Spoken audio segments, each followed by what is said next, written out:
Hello दोस्तों, मैं हूं सुनील चौधरी, शिक्षा सबका हक हरियाणा करंट अफेयर के सीरीज के लेक्चर में आपका बहुत बहुत स्वागत करता हूं। आज है 25 जुलाई 2020 और मैं आपके लिए इस वीडियो में बहुत ही महत्वपूर्ण प्रश्न लेके आया हूं जो कि आपके आने वाले एग्जाम के लिए बहुत ही महत्वपूर्ण रहने वाली है। वीडियो शुरू करने से पहले कड़ी मेहनत आपको वहां पहुंचा देती है जहां अच्छी किस्मत शायद आपको पहुंचा दे। इसी के साथ आज की हमारी नई वीडियो शुरू करते हैं। प्रदेश अध्यक्ष ओम प्रकाश धनखड़ ने ताजपोशी करते हुए पार्टी कार्यकर्ताओं को किस चीज का आह्वान किया?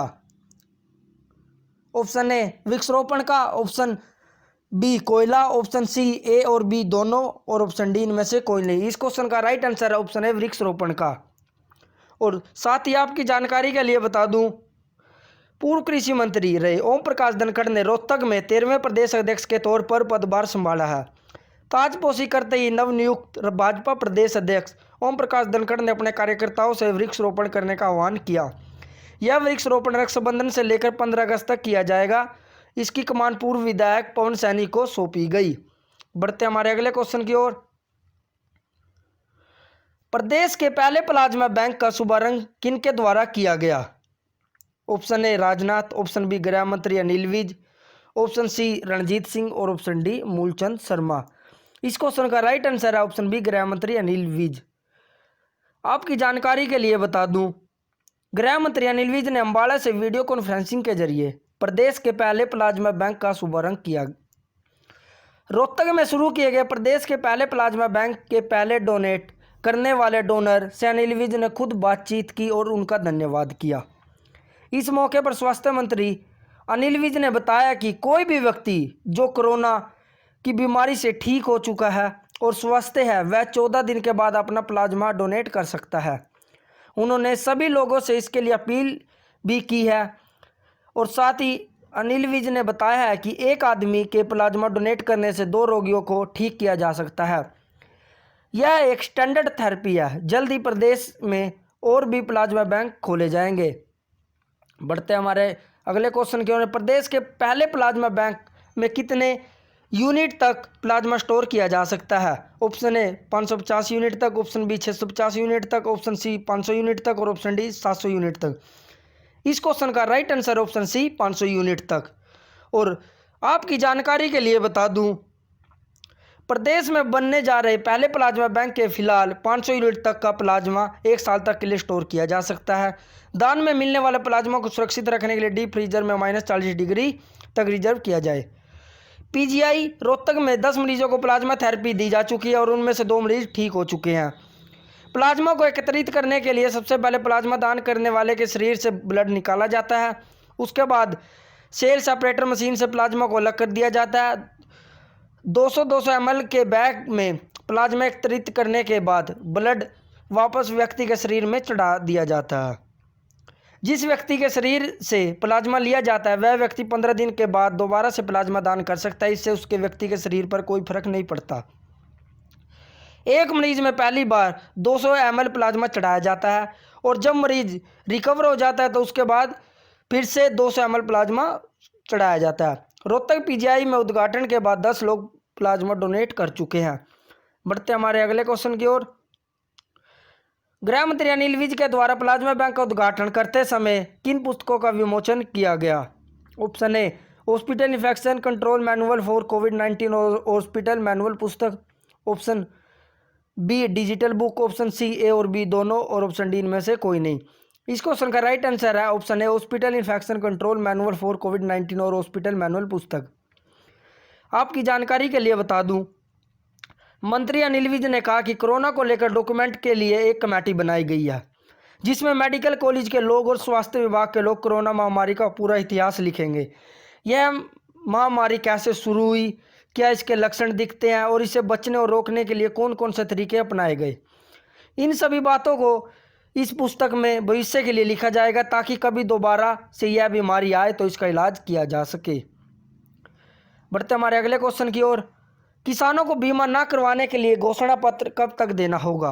ऑप्शन ए 21 जुलाई, ऑप्शन बी 24 जुलाई, ऑप्शन सी 27 जुलाई और ऑप्शन डी 23 जुलाई।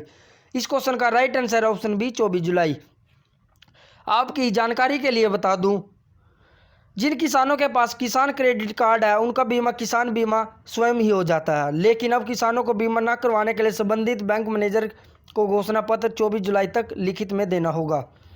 इस प्रकार हरियाणा के प्रधानमंत्री फसल बीमा योजना के तहत फसलों का बीमा करवाना पूरी तरह से किसानों की इच्छा पर निर्भर हो जाएगा।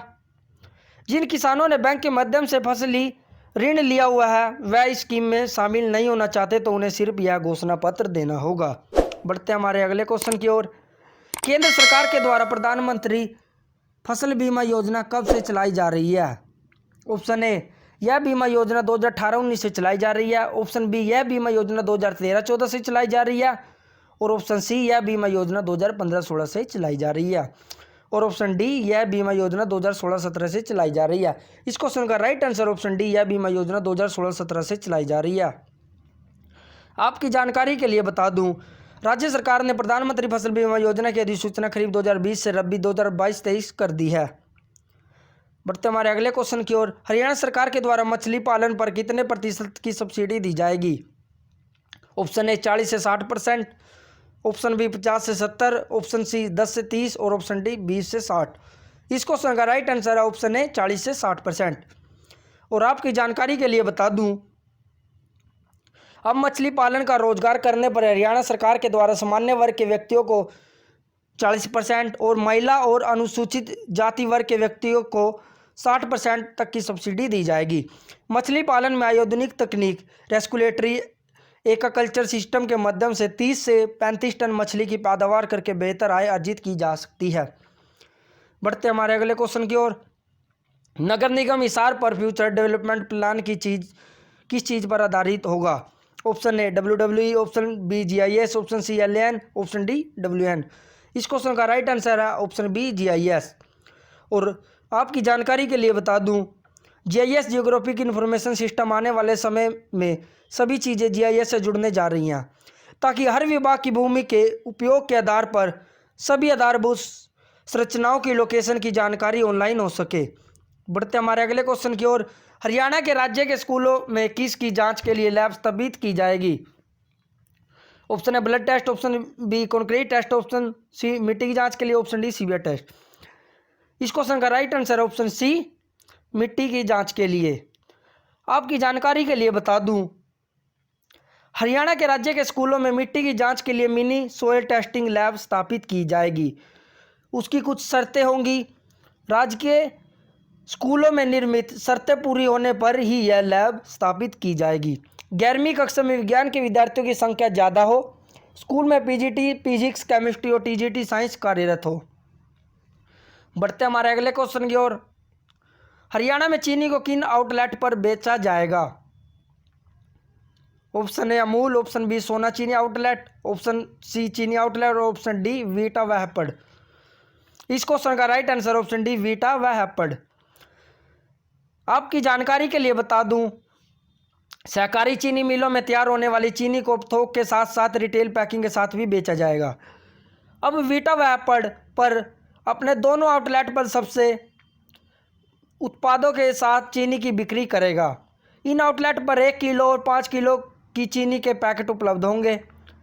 यह स्कीम सरकारी चीनी मिलों को घाटे से उबारने के लिए शुरू की जा रही है। हरियाणा में कुल 14 चीनी मिलें हैं, जिनमें से 10 सरकारी विभाग की हैं, 1 हैपड़ और 3 प्राइवेट चीनी मिलें शामिल हैं। बढ़ते हमारे अगले क्वेश्चन की ओर। हरियाणा सिविल सर्विस रूल 2008 को किस नाम से जाना जाएगा? Option A Haryana civil service abatement rule 2018, option B Haryana civil service abatement rule 2020, option C Haryana civil service abatement rule 2021 और option D Haryana civil service abatement rule 2022। इस क्वेश्चन का right answer option B Haryana civil service abatement rule 2020। आपकी जानकारी के लिए बता दूं, Haryana civil service abatement rule 2008 में संशोधन किया गया। इसके बाद अब इसे Haryana civil service abatement rule 2020 के नाम से जाना जाएगा। नए नियमों के मुताबिक राज्य सिविल सर्विस एग्जाम में 100 नंबर के 2 ऑब्जेक्टिव पेपर होंगे। दोनों की अवधि 2-2 घंटे की होगी और प्रत्येक गलत उत्तर के लिए 1/4 अंक काटा जाएगा। नए नियमों के अनुसार हरियाणा सिविल सर्विस के पहले पेपर में जनरल स्टडी से संबंधित प्रश्न पूछे जाएंगे, जबकि दूसरे पेपर में कॉम्प्रिहेंशन, इंटरपर्सनल कम्युनिकेशन स्किल आदि से रिलेटेड प्रश्न पूछे जाएंगे। परीक्षा क्वालिफाई करने के लिए दूसरे पेपर में कम से कम 33% अंक जरूरी हैं। बढ़ते हमारे अगले क्वेश्चन की ओर। हाल ही में किस जिले में टीन एज पॉलिसी भी स्थापित करने का फैसला लिया गया है? ऑप्शन है Faridabad, option B Panipat, option C Karnal और ऑप्शन डी गुरुग्राम। इस क्वेश्चन का राइट आंसर ऑप्शन है फरीदाबाद। बढ़ते हमारे अगले क्वेश्चन की ओर। हरियाणा विद्यालय शिक्षा बोर्ड द्वारा पहली बार प्रमाण पत्र व रिजल्ट को किस प्रकार सुरक्षित रखा जाएगा? Option A tag locker, option B British locker, option C digital locker के द्वारा और ऑप्शन डी इनमें से कोई नहीं। इस क्वेश्चन का right answer option C digital locker के द्वारा।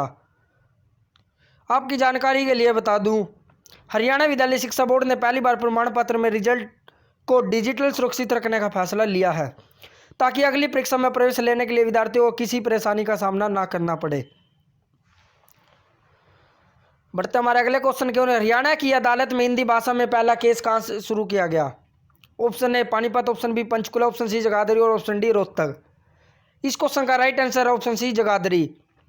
आपकी जानकारी के लिए बता दूं, अधिवक्ता राव रियाज अहमद ने हिंदी भाषा में प्रदेश का पहला केस JMIC संजीव काजला की कोर्ट में दाखिल किया है।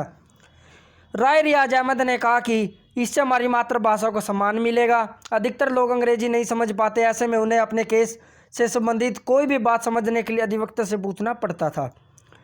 यदि हिंदी में केस दाखिल होगा तो आसानी से हम बातों को समझ सकेंगे और अगर कहीं भी कमी रह गई तो उसका भी हम अधिवक्ता से बातचीत के द्वारा दूर कर सकते हैं। तो दोस्तों, ये थी हमारी आज की नई वीडियो। अगर आपने अभी तक शिक्षा सबका यूट्यूब चैनल को सब्सक्राइब नहीं किया तो चैनल को सब्सक्राइब कर लीजिए और साथ ही बेल आइकन को दबाइए ताकि सबसे पहले अपडेट आप तक पहुंच जाए। धन्यवाद। जय हिंद, जय भारत।